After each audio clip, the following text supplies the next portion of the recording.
Bienvenidos a The Debate. Hoy vamos a analizar las ideas de un texto fascinante llamado Cuando los juegos se vuelven sagrados. Su propuesta es cuanto menos atrevida. Coge conceptos clásicos de la teoría de juegos, como el equilibrio de Nash o el dilema del prisionero, y los reinterpreta no como herramientas de cálculo frío, sino como fábulas para el desarrollo del alma. Efectivamente.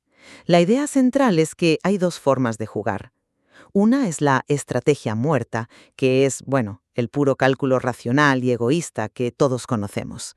Y la otra es la estrategia viva, que según el texto implica una transformación interior del jugador, una activación de lo que llama un yo superior o un yo luminoso. Y ahí está el centro de nuestro análisis de hoy. La pregunta ¿es esta visión, esta transformación espiritual, una evolución necesaria y práctica del pensamiento estratégico? ¿O es, en el fondo, un idealismo bien intencionado que al final ignora la cruda eficacia con la que los modelos racionales explican cómo nos comportamos de verdad? Dicho de otro modo, ¿nos fiamos de un mapa preciso del comportamiento humano, aunque nos muestre un terreno difícil? ¿O lo cambiamos por una brújula que apunta a un ideal espiritual, pero que quizá no nos sirva para navegar el mundo real? Exacto. Yo voy a defender que los modelos racionales son solo el diagnóstico del problema. Nos enseñan los barrotes de la jaula, sí, pero la llave para salir de ella no es una estrategia más inteligente, sino una transformación de la conciencia del individuo. Y yo, en cambio, argumentaré que esos modelos racionales, por fríos que parezcan, nos ofrecen un marco mucho más fiable, universal y, en definitiva, útil para entender la interacción humana que una propuesta que depende de un despertar espiritual que es, por su propia naturaleza, subjetivo e impredecible. Pues, para mí, la pregunta que el texto me obliga a hacerme es, ¿y si estos modelos matemáticos, tan elegantes como son, solo estuvieran describiendo los síntomas de una enfermedad más profunda?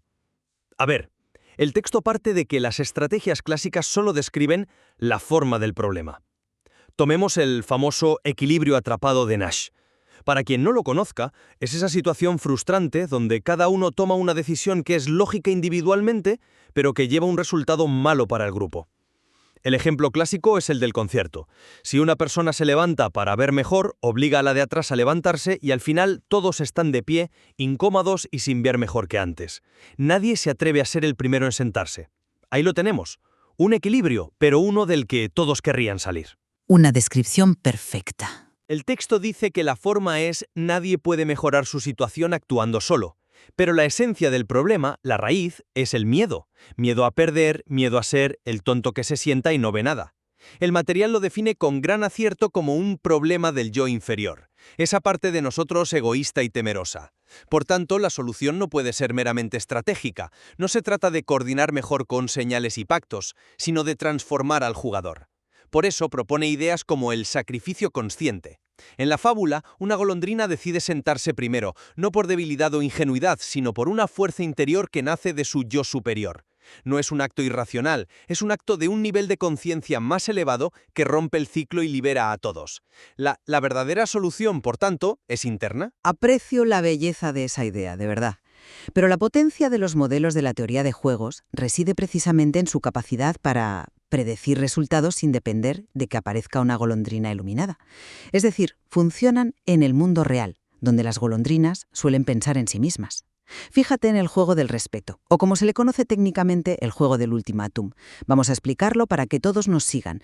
Yo te ofrezco repartir 100 euros. Te digo que me quedo 70 y te doy 30. Si aceptas, te llevas 30 y yo 70. Si rechazas, ninguno de los dos se lleva nada. Un dilema interesante. La lógica fría diría que 30 es mejor que 0, así que deberías aceptar. Exacto. Pero la mayoría viajante, en la vida real, rechaza esa oferta. ¿Por qué? El texto diría que es porque ven una chispa luminosa en el otro y exigen un trato digno. Pero no hace falta irse a la mística. Es una respuesta emocional y socialmente programada para castigar la injusticia. Hemos evolucionado para sentir rabia ante el abuso y para castigarlo, incluso a nuestra costa, porque a largo plazo esa actitud fomenta la equidad en el grupo. Es una forma de racionalidad social, no un despertar espiritual. Basar un sistema en la esperanza de que alguien alcance un estado de amor consciente es construir un castillo en el aire. Las estrategias muertas, como las llama el texto, son valiosas porque explican por qué los puentes se caen cuando no usamos el acero del egoísmo racional, sino los frágiles mimbres del altruismo excepcional. Entiendo perfectamente la potencia predictiva del modelo racional. No la niego, pero creo que te quedas en la descripción del comportamiento promedio, sin preguntarte si podemos aspirar a algo más. El texto es muy claro en esto. Un equilibrio subóptimo como el del concierto no es un problema matemático, es una manifestación del yo inferior. Es el miedo a que otros se aprovechen lo que nos paraliza. Pero ese miedo no es una fuerza mística, es una etiqueta que le ponemos a un cálculo de riesgo perfectamente racional en una situación de desconfianza. El modelo es brillante no porque sea cínico, sino porque predice con una exactitud escalofriante este resultado mediocre basándose en el egoísmo lógico de cada agente. Pero ¿no es esa lógica la jaula misma? La solución que se propone, cultivar el pensar puro, para ver la situación completa, el bienestar de todos en el concierto, en lugar de solo mi beneficio inmediato, no es un añadido poético, ataca la raíz del problema. No se trata de cambiar las reglas del juego, sino de elevar la conciencia del jugador. Yo lo veo de otra forma. La iluminación de esa golondrina que se sienta primero es una excepción admirable. Un deus ex machina que no invalida la lógica implacable del sistema para el 99% de los casos. Es un acto heroico, sin duda, pero no puedes basar la arquitectura de un sistema social en la esperanza de actos heroicos. El modelo nos dice, si la gente actúa por puro interés, esto es lo que pasará. Y acierta. La solución espiritual es una anécdota preciosa, no un principio organizativo fiable. Pero si nos quedamos solo en esa lógica del sistema, ¿no estamos condenados a la desconfianza perpetua? ¿A estar siempre de pie en el concierto? Creo que aquí el texto introduce una idea muy potente sobre cómo construir la confianza donde no la hay. Contrapone el clásico dilema de la traición con lo que llama cooperación kármica. A corto plazo, sí. De hecho, el texto admite que el mapache generoso fue explotado durante 3 días. El otro se reía de él. Pero al cuarto día, el mapache egoísta sintió una punzada de vergüenza y por primera vez compartió su comida. La generosidad unilateral, sostenida en el tiempo con una intención pura, despertó la conciencia del otro y transformó la relación para siempre. Es una fábula conmovedora, pero en el mundo real eso es un riesgo enorme. ¿Y si el otro mapache nunca hubiera sentido esa punzada de vergüenza? ¿Y si hubiera seguido aprovechándose durante un mes, un año? Hay una estrategia mucho más robusta y eficaz para salir de esos dilemas, y es el famoso toma y daca, o tit for tat. No es mecánica y vacía como la describe el texto, es un algoritmo de una elegancia sublime. Explícalo, porque es un contrapunto importante. Es muy simple. La estrategia tiene 2 reglas. 1. Empieza siempre cooperando. 2. Después hace exactamente lo que tu oponente hizo en el movimiento anterior. Si él coopera, tú cooperas. Si él traiciona, tú le castigas traicionando en la siguiente jugada, pero solo una vez. Estás dispuesta a perdonar si él vuelve a cooperar. Es un sistema de feedback claro, inmediato y predecible. Fomenta la cooperación a través de la reciprocidad, no de la fe. La cooperación kármica es una apuesta de altísimo riesgo. La reciprocidad del toma y daca es una estrategia probada que no depende de la transformación moral de tu adversario. Entiendo la robustez del toma y daca, es lógico. Pero te pregunto, ¿esa estrategia es capaz de transformar una relación de desconfianza en una de confianza real y profunda? ¿O simplemente la gestiona, manteniendo siempre la amenaza latente del castigo? El mapache egoísta no cambió por miedo a la represalia, cambió porque la generosidad del otro le hizo mirarse en un espejo y no le gustó lo que vio. Puede ser, pero la gestión del riesgo es para mí mucho más importante que la incierta posibilidad de una transformación. El toma y daca protege al cooperador de ser explotado indefinidamente. La cooperación kármica le deja completamente vulnerable. En una negociación empresarial, si aplicas el toma y daca, la otra parte aprende rápido que la cooperación es el camino más rentable. Si aplicas la cooperación kármica, lo más probable es que te desplumen. Es que ahí está la clave. El toma y daca busca un resultado externo, un equilibrio rentable. La cooperación kármica busca un desarrollo interno. El texto dice algo radical, que incluso si el otro mapache no hubiera cambiado nunca, el que cooperó conscientemente ya habría ganado algo, porque ha fortalecido su músculo espiritual, su yo superior. Y esto me lleva al origen del valor y la confianza, el tercer punto. El texto transforma otra idea clásica, la señalización costosa. Adelante. Este es un concepto que me parece fundamental. Vamos a desgranar eso de la señalización costosa, para que quede claro.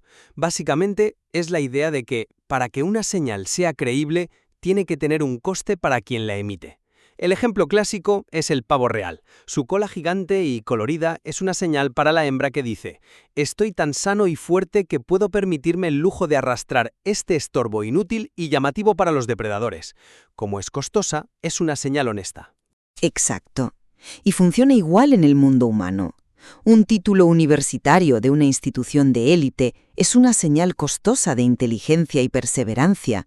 Una garantía de producto muy larga es una señal costosa de que el fabricante confía en su calidad. Confiamos en esas señales porque no se pueden falsificar fácilmente. Argumenta que la verdadera señal de valor, la más difícil de falsificar, no es externa, sino interna. Las virtudes desarrolladas a través de un coste real de transformación del alma. La paciencia que se forja en la adversidad, la honestidad que se mantiene cuando mentir sería más fácil. Esas cualidades, dice el texto, irradian una autenticidad que se percibe directamente, sin necesidad de señales externas. Lo siento, pero ese argumento no lo compro en absoluto. Creo que infravalora y malinterpreta profundamente el concepto original. La señalización costosa es una herramienta analítica potentísima precisamente porque explica por qué confiamos en señales observables y verificables que son difíciles de imitar.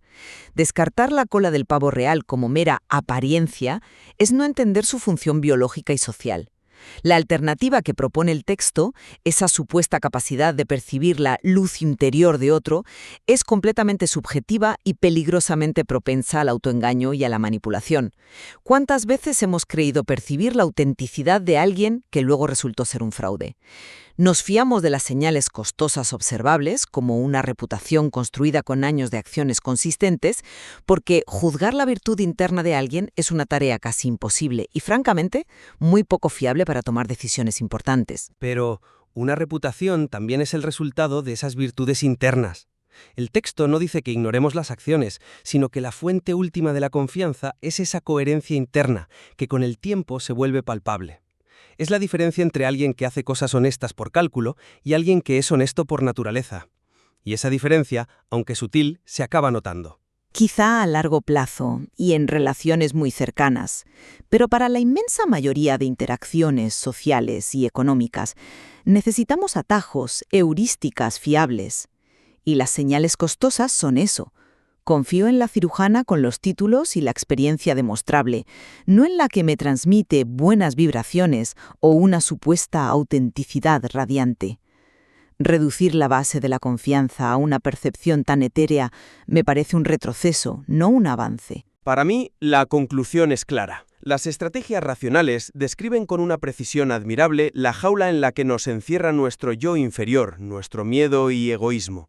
Las transformaciones espirituales que el texto propone no son una negación de esa lógica, sino la llave para abrir la jaula. No se trata de ignorar la realidad, sino de trascenderla. Se trata de elevar el juego desde una competición por ganar a un camino de desarrollo interior donde la verdadera victoria es el despertar de la conciencia. Es entender que en ese concierto la mejor jugada no es la que me asegura a mí la mejor vista, sino la que permite que todos disfrutemos de la música sentados. Yo, en cambio, concluyo que estas estrategias muertas no son una jaula, sino un mapa increíblemente útil que describe el terreno de la interacción humana con sus peligros, sus incentivos y sus atajos, basándose en motivaciones predecibles y universales. La perspectiva espiritual ofrece un destino noble y deseable sin duda, pero corre el riesgo de sustituir este mapa claro por una brújula que solo apunta a un ideal, dejándonos sin guía práctica para navegar por el complejo y a menudo egoísta mundo real. Es como decirle a un navegante que ignore las cartas de navegación y que se guíe por el amor a las estrellas. Es poético, pero no es práctico. Es una tensión fascinante. Quizás ambos enfoques nos revelan algo fundamental: la brecha entre el análisis pragmático de la realidad, tal como es, y el potencial transformador del ser humano. El material nos deja con la pregunta de si estos dos caminos deben ser necesariamente opuestos, o si uno, el mapa racional, es precisamente el que nos muestra dónde necesitamos construir los puentes con las herramientas del otro, las del desarrollo espiritual.